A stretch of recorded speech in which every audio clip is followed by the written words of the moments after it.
يسعد لي مساكن حبايب القلب، ربي يسعد لي كل اوقاتكم يا رب.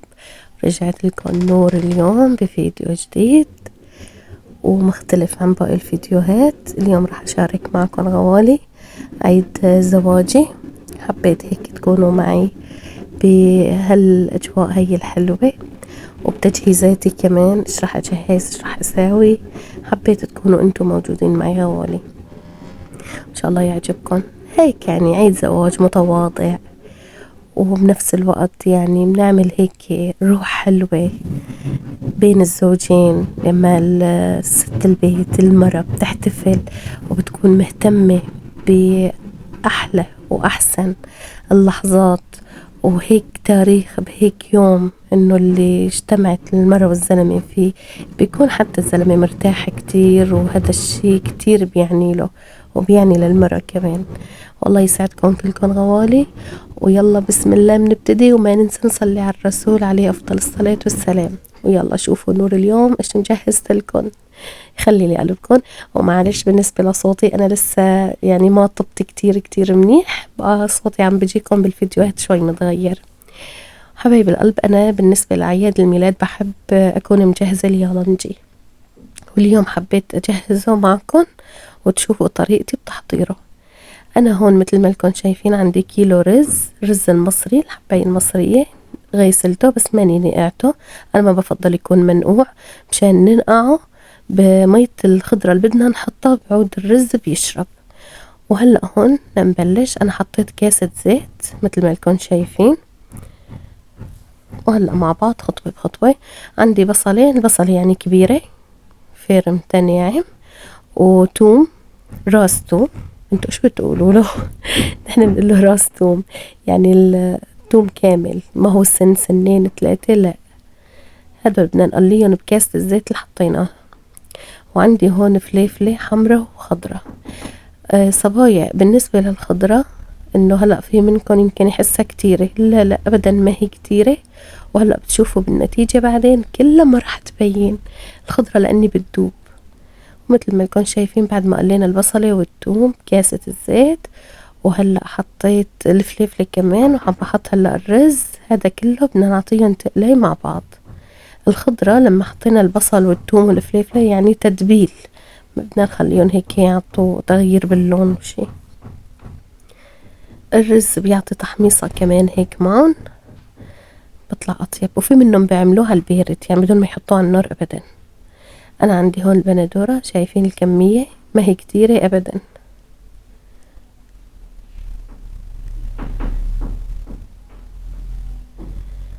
ومنقلبه لحتى يختلطوا كتير منيح.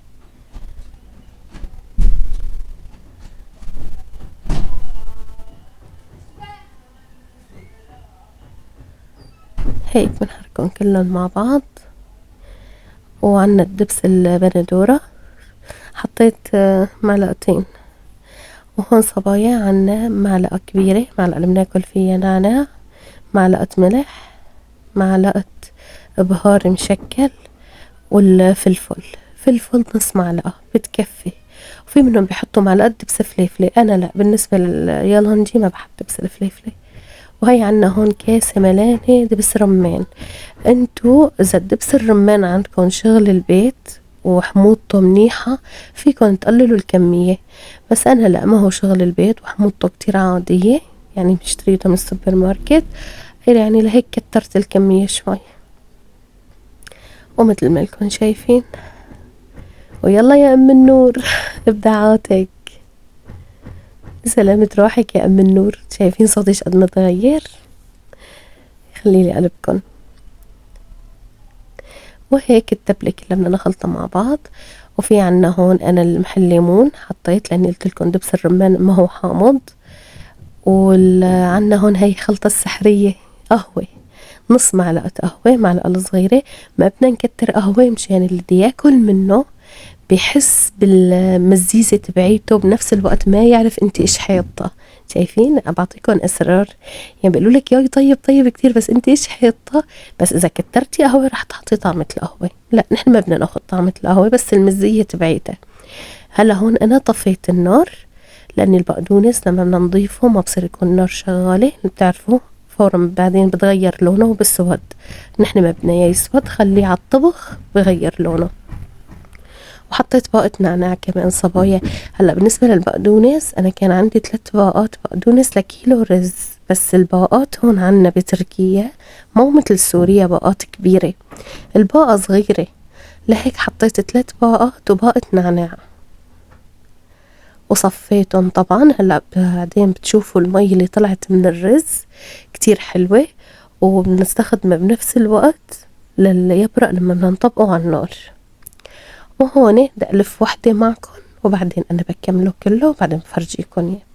هلا بهي الطريقة بدك تكتري حشوة، وما بدنا نفردها كتير كل الورقة، لا هيك، لأن اليالنجي ما بدها تكون اليبرقة طويلة، بتكون يعني وسط وصغيرة بهالطريقة هاي، شايفين؟ وبتكونوا ترصوها انتوا عم بتلفوا، لأن الخضرة رح تدوب وينفش محل الرز. إذا دابت الخضرة والرز نفش وضل في فضاوة بصير اليالنجي معكن رخو، ما بضل الحباية شادة. هلا هيك بهالطريقة شديتها أنا منيح خلص، ولو دابت الخضرة ونفش الرز رح يضل معكن شادد. وهيك صبايا أنا لفيت هدول ورح طبقهم معكم كمان. انا قلت لكم انه صفيت الحشوة انا وعم بلف، رغم انه مصفيته ما شاء الله شفتوا بالصحن يعني عم بتم بطلع منه سوائل، شايفين ما احلاهن وماكنات شيدتهم منيح. وبالنسبة للطنجرة بتحبوا تحطوا قطع البطاطا، تحطوا بندورة اختيارية، انا حطيت بندورة ومنطبقهم هيك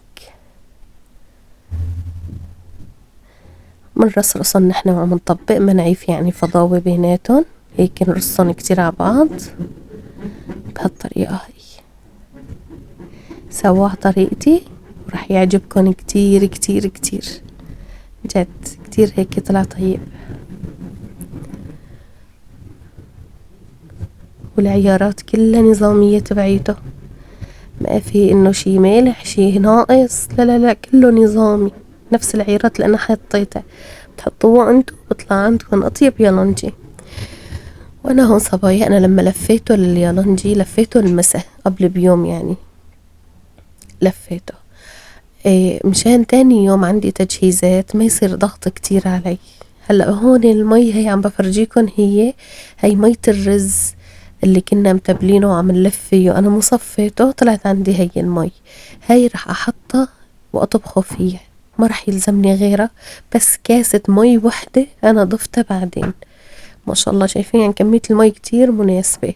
وايش يعني المي ايش بدي احكي لكم صبايا، ايش بدي احكي لكم، بتكون اخدة من القهوة ومن البهارات ومن الخضرة ومن الدبس الرمان، يعني المي لحالها كفاية اللي نزلت من الرز كتير كتير طيبة. هاي كله بفيدك بالطبخ وبطلع أطيب يالنجي. أنا هون ضفت تقريبا نص كاسة دبس الرمان ونص كاسة زيت زيتون، وهي ملح نص معلقة ملح، وأنا ضفت له كمان نص معلقة صغيرة ملح ليمون.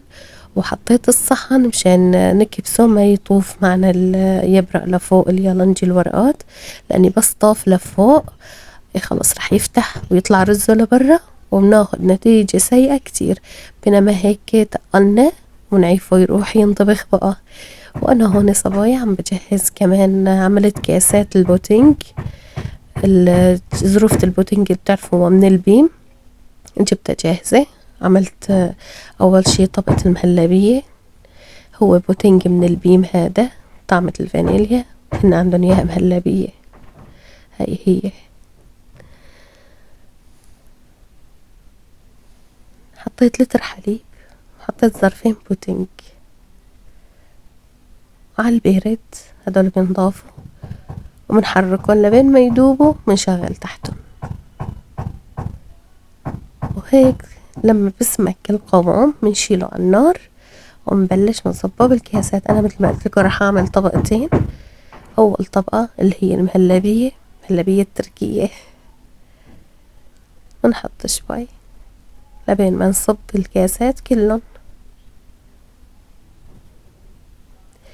وهيك هلا بدنا نجهز الطبقة الثانية اللي هي بوتنج الكاكاو على شوكولا. هذا هو كمان لتر حليب، ظرفين بوتنج كاكاو حطيت اللي هو طعمة الشوكولا. هلا في الشوكولا السودا وفي شوكولا عندهم البندق هيك كاشفة، انا جبت السودا. كمان على هالطريقة هي منخلصهم كلهم، بصير عنا احلى بوتنج بارد طبقتين غير شكل. بنجهزه كمان لعيد الزواج للحفلة للمسا، بيكونوا كلهم جاهزين ان شاء الله. وانا جوزي كمان صبايا كان مجهز موصين على قلب الجاتو توصي، لاني هو انه انت بتختاري ايش المناسبة بتكون عندك بتطلبيه من المحل، وتاني يوم بنروح بنجيبه يعني بيكون جاهز. وهي هون خلصت الكمية عنا. شلون؟ اعطوني رأيكم حلوين؟ هلا كزينة انا للمسا لحتى زينه، لان زينهم بقطع الموز مشان ما يسود الموز عند التقديم بزينهم. تمام تمام. اعطوني رأيكم باليالنجي. هون صار اليالنجي وقلبته قلب هيك بهالصينية البلور وزينته، لاني هو بصراحة ما بلبق له الزينة غير الليمون والرمان. بما انه نحن هلا بالصيف وما في رمان، اكتفيت انا بالليمون. انا بالعادة في عندي اعياد الميلاد القديمة لاولادي لما بكون عاملة اليالنجي بفرط حب الرمان وبزينه، بس بما انه مو موجود عندي الرمان زينته بالليمون. شفتوا صبايا؟ شفتوا الحشوة؟ وين الخضرة اللي حطيناها كلها؟ مع انه اللي بيشوف الخضرة هيك بقولي البقدونس كتير، لا لا ابدا ما هو كتير، قلت لكم كله بدوب. واللف لما بتكون ريصينه شفتوا يعني حتى النتيجة كتير روعة. شايفين؟ هي الخضرة ما بينت بس عطتنا طعم كتير طيبة. هي حبيت هيك تشوفوها. واستوى. انا حطيته تقريبا من الساعة 1 للساعة 4:30، عفته على نار هادية. اول ما بيغلي بتكون النار قوية، بعدين بهدي النار تحته وعفته للساعة 4:30، من 1 ل4:30. وهيك الطاولة صارت جاهزة، والزينة اللي زيناها للكاسات البوتينج. اعطوني رأيكم بقالب الجاتو. حلو حلو. الله يرزقه كمان لجوزي ويرزقكم غوالي انتو كمان. والله يعني كان موصي عليه وحتى شغلهم هن هون المحل ما نحن وصينا كتير كتير طيب، روعة. وهي البيتزا انا سويتها. انا ما شاركت معكم البيتزا لاني مشاركة معكم قبل بمرة بعيد ميلاد بنتي، مشان ما يصير تكرار ويصير الفيديو طويل. وعملت هريسة الجاتو ومنهم بيقولوا لها بسبوسة كمان عملتها. ما شاركت مشان ما يصير كتير وصفات بفيديو واحد. ان شاء الله بغير فيديو بشارك معكم كمان هريسة الجاتو. وحاولت كتير الفيديو ما يكون طويل مشان ما تملوا انتو كمان، رغم هيك طويل شوي بس يلا معلش. اعطوني رأيكم. هذا عيد زواجنا المتواضع، ما شاء الله يعجبكم هوالي. وقالوا لي كل سنة وانتي سالمة يا نور. انا وجوزي خلي لي اياكم. الله يسعدكم ويخلي لكم انتو كمان جوازكم يا رب، وان شاء الله بتعيشوا العمر كله مع بعض وبسعادة وهنا. ولهون صبايا خلص معنا الفيديو لليوم، ان شاء الله يكون عجبكم، وبدي لكم بأمان الله غوالي. وان شاء الله بنلتقي فيديوهات جديدة بوقت تاني بإذن الله. باي باي غوالي، باي.